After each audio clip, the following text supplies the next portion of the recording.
নমস্কার দর্শক মন্ডলী, আপনাদের প্রিয় চ্যানেল নিত্যা দর্শনের সবাইকে স্বাগত। নতুন সরকারের যে বাজেট আমরা দেখলাম, এই বাজেট মহিলাদের জীবনযাত্রায় আমূল পরিবর্তন এনে দিল, এটার বলার অপেক্ষা রাখে না।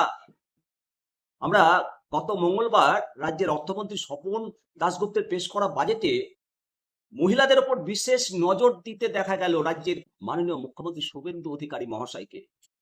অন্নপূর্ণা যোজনা থেকে শুরু করে স্বাস্থ্য, শিক্ষা প্রতিটি ক্ষেত্রেই মহিলাদের বড় সুখবর দিয়েছে।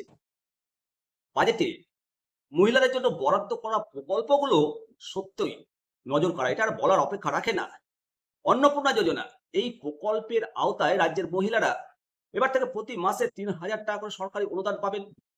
এই খাতে চলতি অর্থ বৎসরে ৩৬,০০০ কোটি টাকা বরাদ্দ করা হয়েছে।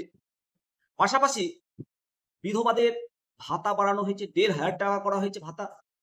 এবং সব থেকে বড় প্রাপ্তি আশা কর্মীদের, আইসিডিএস কর্মীদের, তাদের বেতন এক ধাক্কায় ৫,০০০ টাকা বাড়িয়ে দেওয়া হয়েছে। যা পেতেন তার থেকে ৫,০০০ টাকা ভাতা আরো বেশি পাবেন। অন্তঃসত্ত্বা এবং শিশুদের পুষ্টি নিশ্চিত করতে এককালীন ২১,০০০ টাকার অনুদান দেওয়া হবে। এছাড়াও আয়ুষ্মান ভারত প্রকল্পে পরিবার পিছু ৫ লক্ষ টাকার স্বাস্থ্য বীমার সুযোগ সুবিধা পাবেন মহিলারা।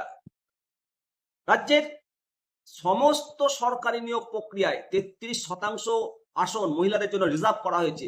রাজ্যের প্রতিটি মহকুমায় অন্তত করে একটি মহিলা পরিচালিত থানা এবং মহিলা পুলিশ কর্মীদের নিয়ে একটা বিশেষ স্কোয়াড গঠন করা হবে। সরকারি বাসে মহিলাদের জন্য ফ্রি পরিষেবা চালু করা হচ্ছে, যার জন্য বরাদ্দ করা হয়েছে ৫৫০ কোটি টাকা। স্কুলগুলোতে বসানো হবে স্যানিটারি ভেন্ডিং মেশিন।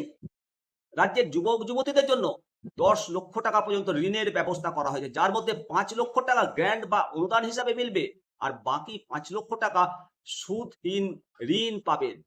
সব থেকে বড় প্রাপ্তি মহিলাদের স্নাতক স্তরে ভর্তির সময় অবিবাহিত ছাত্রীরা এককালীন ৫০,০০০ টাকা পাবেন।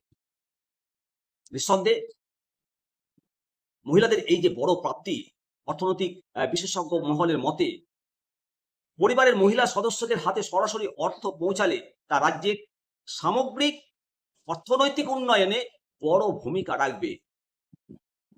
বিরোধী রাজনৈতিক বিতর্ক ছাপিয়ে মাননীয় শুভেন্দু অধিকারী মহাশয়ের সরকার মহিলা কেন্দ্রিক বাংলার যে বাজেট সামাজিক এবং অর্থনৈতিক কাঠামোয় কতটা পরিবর্তন আনে, সেটাই এখন দেখার।